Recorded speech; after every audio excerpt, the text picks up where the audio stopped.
Hello guys, welcome to another video from Oscar Cooper. I hope you're all doing well. Yes, it's Couch Co-op again. Of course it is, only 4, sorry guys. I've got something special for number 5. Everyone, Michael, Nick, Lee, John, I need help with it, so have a look at the end of the video. Anyway, guns, gore and cannelloni and guns and gore. The second one. We're all big fans of the first one. I loved it to bits. Obviously, I checked this out on the single player first. Got quite addicted to it. Played it most of that evening. It's set in the Nazi Second World War camp. You're fighting zombies. You're fighting Italian gangsters. You're fighting German Nazis, and you're fighting American soldiers. So you know that's good. There's been a few changes with the controls. Actually, you have this like permanent little laser coming out of your gun, and it's a lot more like Contra than the previous game. The previous game was a bit platformy, loved it, but this has got a lot more. There's a lot more bullets flying around, and the screen is kind of zoomed out a lot more. You'll notice that, and with another person in, it zooms out even more. But there's just a lot of projectiles, for a zombie platform shooter. Yeah, you get charged and you get sort of swamped and overrun, but it was a little bit of a shock.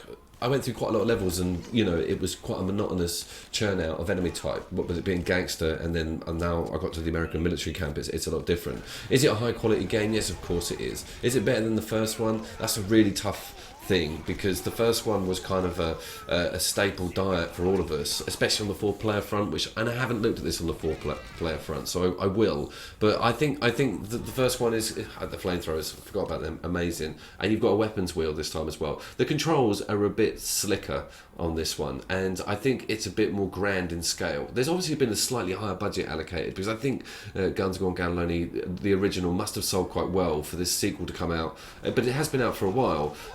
But I think in my heart of hearts, I would probably go for the first one, but that doesn't mean this game isn't seriously enjoyable.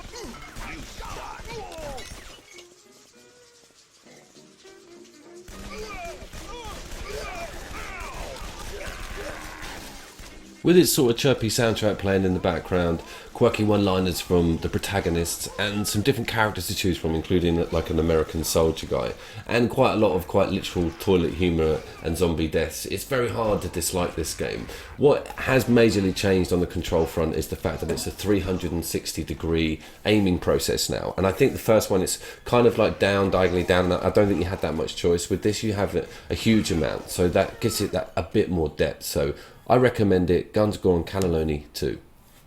Sundred comes in nicely at number 3. A game I'm very passionate about. I've reviewed it. I'll put the link in the description before. Indie game discovered recently by me. Been out for maybe up to a year. Didn't really know that it was a full-blown couch co-op game.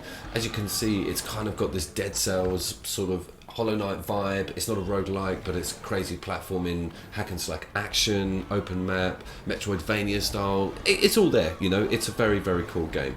So go and have a look at that review if you want to see more of it. But more importantly, it's a full-blown 2-player couch co-op game. So this was something that I was interested to try, because some platformers struggle with it. The screen can't always accommodate 2 people at the same time. Guacamelee does it really well. This game does it really well. It's great to enjoy with 2 people. It's actually up to 4 people, which I will test. But I had that horrible feeling that things will just start going mental. No one will know what the hell's going on.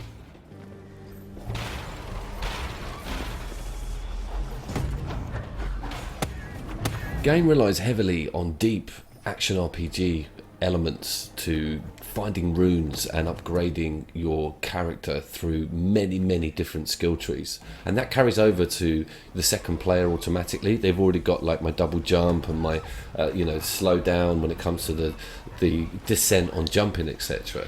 So I love what they've done here with this. It's really cool to see, and indie developers always do it, come through with amazing 2-player game options, but as a 1-player this thing is deep as well. So yeah, very much recommended.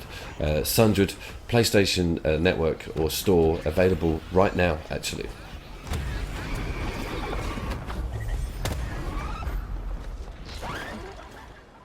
So this game has featured before on the channel, right? on a 2-player list, but I tell you what, it was embedded in a honourable mentions massive 15 list it's one of my biggest videos, Hyperlight Drifter. I reviewed as a standalone single player game as well when it first came out on the PlayStation, but it's gone through a renaissance with me because I just bought it on the Switch. From an indie creator and a studio that have a fantastic story behind them, and if you get the chance, look them up. It's a really cool idea that this game is kind of this guy's goal in life is to come up with a really awesome retro homage new indie game that has these lovely tropey but still cool nods to the sort of past, but it fits perfectly in with the modern retro title of game or type of game that we have all the time now. So Hyperlight Drifter is really beautiful in regards to its pixelated graphics and art design and world building. It has a lovely freedom to it with the map, just like any other game of that type or from back then. You know, it's almost like sort of earthboundy. I don't know, it's like a great Zelda. They're all in there. It's really cool, and to have this universe to share with someone else with you is absolutely excellent, and something that I didn't get to enjoy first time round until I sort of heavily got into it on the Switch. I got a few bosses down and I was really this is a very difficult game to go back to. It's fun. It's like quite weird. You'll go down these massive rabbit holes trying to go for a boss, and if you leave the game for a couple of weeks, you'll come back to it and be like, it's just too daunting an idea to step into. But playing it on a replay through on my Switch because I've been doing a lot of travelling, I sort of saw it in a new light, and now having the ability to shout about the game itself and its 2-player aspects, I really think it deserves to be on this list, and I think it needs to be shouted about on its co-op level. I don't think a lot of people realise that this game is co-op, and of course that works fantastically well both on the PlayStation and the Switch. Runs brilliantly, not a massively demanding game, looks beautiful and sounds absolutely phenomenal. Hyperlight Drifter.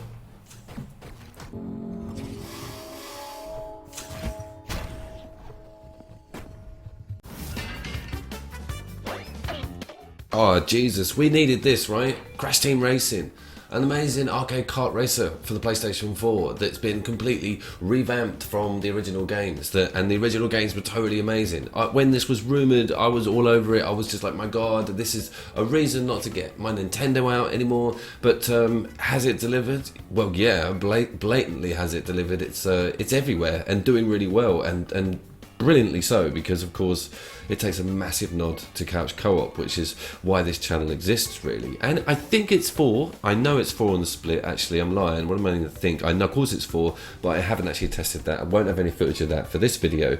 But I love the tracks in this game. This is what the huge chunk of this video is really about, is how cool the Crash Team Racing tracks look and sound, and just when you've got 2 people going. I know this is split screen, that's coming, but I wanted to show the sewer track off and just how clever everything works, how you have to fit through those 2 pipes and how you can get up and down those walls. Really, really good, because Mario Kart is kind of dominating on this front, especially on the track design front, and it's just great to see Crash Team Racer just looks so good. Of course it's on current gen, but yeah, wow, I wanted to cover that first before sort of going into anything else of the game, because every time I sit down and play it, I'm just slack-jawed at how amazing it runs and looks. And that carries over to the split screen. There are no deficiencies here when you step into split screen. Brilliantly done, everything's still there, all the characters are still there, nothing's taken away from you, all the tracks are still there, you can still do a cup, a tournament, all that sort of stuff. Didn't notice any major frame rate differences. This has all been spoken about in a video just prior to this. I'll put the link in the description. I go into a bit more depth on the performance of the split screen, but we love it. It's great. It's our new Mario Kart equivalent on the current gen system for the PlayStation 4. Really good to have that. What is it? Trackmania. We had the new Horizon Turbo Chase, which is great, and of course Wipeout. So we've got 4 really strong split screen racers now, which is great news, because I always thought that area of the industry was a bit lacking in regards to couch co-op. So Crash Team Racer, what a top game.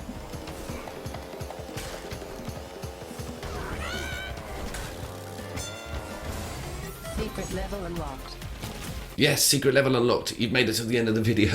And this is the 5th thing, because I could only get 4 games together. But I wanted to discuss this with you guys. I'm going to be doing a voting system in the comments for a definitive top PlayStation 4 split screen and couch co-op game. Okay, so it's going to be the top 5, the top 10. Give me your suggestions, give me as many as you can. I've got a Patreon page now, which I'm going to put the link in the description for. I'll put all the ideas and the final list on there before I put the video together. So I want some suggestions from you guys. Stuff like Hell Divers, stuff like, you know, Duck Game. I want it all. I want to put it all together, make a big massive list. As always guys, see you down there. I'll be looking forward to announcing the winner of that and doing that video. Take care guys.